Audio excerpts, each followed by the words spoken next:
Duck and cover. Those of a certain age will recall the grade school drills conducted in preparation for a nuclear blast. Duck and cover. I remember doing this a couple of times in fourth grade at the height of the atomic bomb scare during the late 50s and early 60s. At the time, I didn't understand how ducking and cowering really, under our desks was going to be any sort of protection if a nearby atomic blast was going to instantly wipe away everything.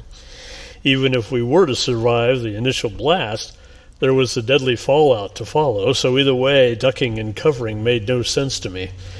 I guess the educators responsible for this drill figured it would be better to keep the innocent children's wide eyes shut in the face of total annihilation than to witness the carnage while it was happening. I don't know. I woke up the other night with the image of the schoolroom duck and cover and came to the awareness that metaphorically I did this when my experience either became too intense or scary scenarios bounced around in my ego monkey mind. Duck, cover! The ostrich sticks his head in the sand, hoping it will all just go away, and sometimes it does, but it's guaranteed that the underlying causative factors causing the duck and cover still remain unless addressed head-on with eyes wide open. Duck and cover is how we engage in full-blown denial of our fears and circumstances. It gives us a sort of sense of protection, even though it's no protection at all. The soft underbelly of denial is the fact that those energies we deny are precisely the ones we must embrace in order to achieve any modicum of self-mastery. What are we ultimately denying? Well, our own creations, or our responses to our own perceptions. One person can see the charge of a lion as a life-threatening event, or maybe that lion is charging up to give us a big hug. Of course, we usually aren't going to wait around to find out, either running away or doing the duck and cover. There are inexorable forces in this universe, and some of them are beyond our puny personal power. They exist in our world because we subconsciously agreed to co-create them in all their wondrous brute force.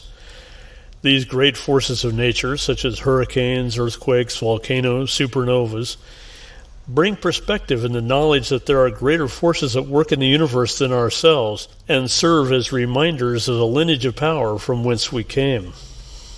When it comes to our own psychologies, it's important to discern the difference between an existential threat and a purely imaginary duck and cover event. And on the road to spiritual development, there are nothing except ephemeral fears masquerading as existential threats. That is to say, whatever we are ducking and covering from will never destroy us, only make us stronger. Like Dorothy in the Wizard of Oz story, our seeking to find home is often more a matter of recognizing our own ruby slippers and then how to use them than any type of grand sojourn to an external wizard who will dramatically reveal to us who and what we truly are, or at the very least, pat us on the back with words of encouragement. Of course, many times on my spiritual journey home, I have accepted a pat on the back as evidence of progress, a surface illusion at best, and it only served to distract me from the reality that the way home is known only to me. My greatest assistance has always been my own burning desire to return home as fully embodied self, living a universal life of beauty, transcendence, and power. So now, my friends, let's crawl out from our duck and cover poses and click those ruby slippers together 3 times. You have been listening to This Quantum Life by Boyd Martin.